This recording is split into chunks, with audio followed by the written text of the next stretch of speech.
கடல் உயிரினங்களை பாதுகாக்க வலியுறுத்தி சென்னை கடற்கரையில் விழிப்புணர்வு ஊர்வலம் நடைபெற்றது. பாலவாக்கம் கடற்கரையில் வனத்துறை மற்றும் தொண்டு நிறுவனம் இணைந்து நடத்திய இந்த ஊர்வலத்தில் ஏராளமானோர் கலந்து கொண்டனர். கடற்கரை மணலில் ஆமைகள், திமிங்கலங்கள் மற்றும் கடல்சார் சூழலியலை சித்தரிக்கும் வகையில் விதவிதமான சிற்பங்கள் அனைவரின் கவனத்தையும் வெகுவாக ஈர்த்தது. பிரபல சினிமா தயாரிப்பு நிறுவனத்திடம் 21 கோடி ரூபாய் மோசடி செய்ததாக பிரபல பொழுதுபோக்கு நிறுவனத்தின் அதிகாரிகள் கைது செய்யப்பட்டனர். வணிக வளாகத்துடன் கூடிய தியேட்டர் கட்டித் தருவதாக கூறி பிரபல பொழுதுபோக்கு நிறுவனம் சினிமா தயாரிப்பு நிறுவனத்திடம் 21 கோடி ரூபாய் பெற்றதாக கூறப்படுகிறது. ஆனால் எந்த பணியும் தொடங்காத நிலையில் பணத்தை திருப்பி கேட்டபோது பொழுதுபோக்கு நிறுவனம் மிரட்டல் விடுத்ததாக கூறப்படுகிறது. இதுகுறித்து அளித்த புகாரின் பேரில் பொழுதுபோக்கு நிறுவனத்தைச் சேர்ந்த மேலாளர் உள்ளிட்ட 2 பேர் கைது செய்யப்பட்டனர்.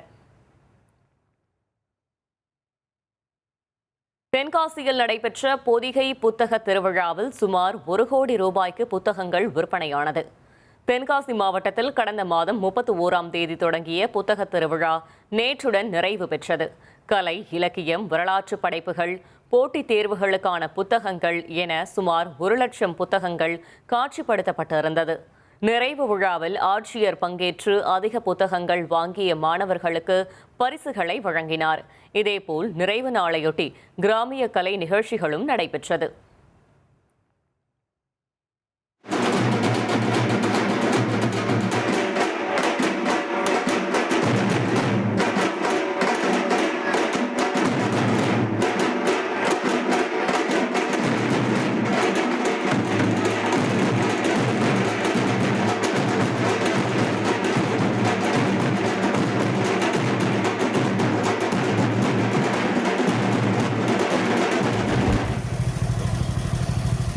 ராணிப்பேட்டை மாவட்டம் அரக்கோணம் மாதவ நகர் பகுதியில் தெருநாய்கள் பலரை கடித்து வருவதாக மக்கள் அச்சம் தெரிவித்துள்ளனர். தெருநாய்கள் கடித்ததில் மூதாட்டி லட்சுமி அம்மாள், 12 வயது சிறுவன் பேரரசு மற்றும் அவரது தந்தை தன்ராஜ் காயமடைந்தனர். அவர்கள் மூவரும் அரக்கோணம் அரசு மருத்துவமனையில் சிகிச்சை பெற்று வருகின்றனர். சமீப காலமாக சிறுவர், முதியவர்கள் மீது தொடரும் தெருநாய் தாக்குதல்களால் பொதுமக்கள் அச்சத்தில் உள்ளனர். தமிழக அரசும் மாவட்ட நிர்வாகமும் உடனடியாக நடவடிக்கை எடுக்க வேண்டும் என்று மக்கள் கோரிக்கை வைத்துள்ளனர்.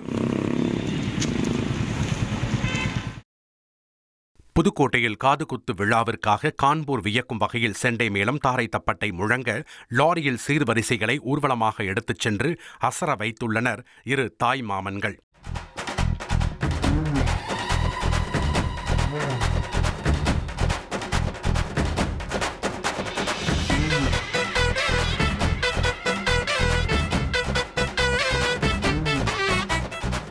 மழையூரில் நடைபெற்ற தனது சகோதரி மகளின் காதுகுத்து விழாவுக்காக செம்பட்டு விடுதியைச் சேர்ந்த சகோதரர்கள் ராஜா மற்றும் சரவணன் சுமார் 2 கிலோமீட்டர் தூரத்திற்கு லாரியில் 182 வகையான சீர்வரிசைகள் ஏற்றி ஊர்வலமாகச் சென்றனர். செண்டை மேளம், தாரை தப்பட்டை வாத்தியம் அதிர வைத்தது.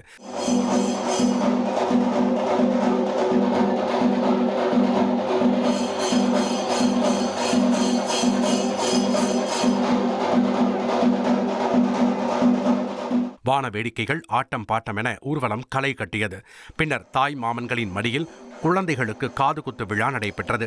பாரம்பரியமும் பாசமும் கலந்த இந்த விழா அனைவரின் கவனத்தையும் ஈர்த்தது. சென்னை மாமல்லபுரத்திற்கு சுற்றுலா வந்த இந்தியாவுக்கான ஸ்பெயின் தூதர் ஜுவான் ஆண்டோனியா மார்ச் புஸ்பால் அங்குள்ள புராதன சின்னங்களை பார்வையிட்டார். மாமல்லபுரம் வருகை தந்த அவரை மாமல்லபுரம் தொல்லியல் துறை அலுவலர் ஸ்ரீதர் மற்றும் சுற்றுலாத்துறை அலுவலர் சக்திவேல் உள்ளிட்ட பல்வேறு துறை அதிகாரிகள் பூங்கொத்து கொடுத்து வரவேற்றனர். பின்னர் அவர் அங்குள்ள புராதன சின்னங்களை பார்வையிட்டும் புகைப்படம் எடுத்தும் மகிழ்ந்தார்.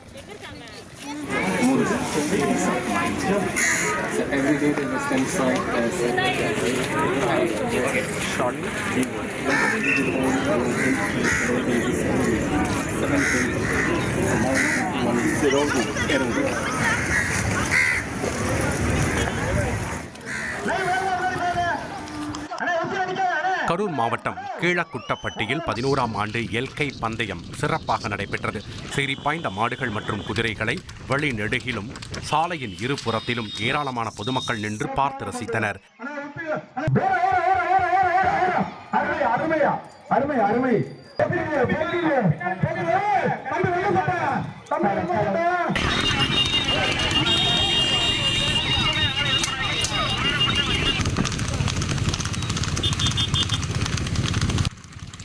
இதில் பல்வேறு மாவட்டங்களில் இருந்து வந்திருந்த மாடுகள், குதிரைகளின் உரிமையாளர்கள் கலந்து கொண்ட நிலையில் வெற்றி பெற்றவர்களுக்கு பரிசுகள் வழங்கப்பட்டன.